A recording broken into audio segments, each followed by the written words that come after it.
وقف بورڈ کے دفتر میں فرنیچر کی کمی کا سامنا ہے۔ یہی وجہ ہے کہ اسٹاف کے کئی ارکان ٹوٹی ہوئی کرسیوں پر بیٹھنے کے لیے مجبور ہیں۔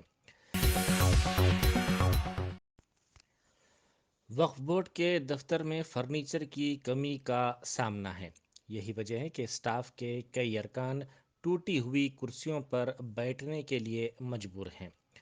بعض کرسیوں کو سہارا لگاتے ہوئے بڑی مشکل سے استعمال کے قابل بنایا گیا ہے۔ بعض کرسیوں پر اسٹاف رائٹنگ پیڈز لگاتے ہوئے ان کو استعمال کے قابل بنا چکے ہیں اور ٹوٹی کرسیوں کا بھی استعمال ہو رہا ہے۔ صدر نشین وقف بورڈ اور سی ای او کو اس جانب توجہ دینے کی ضرورت ہے۔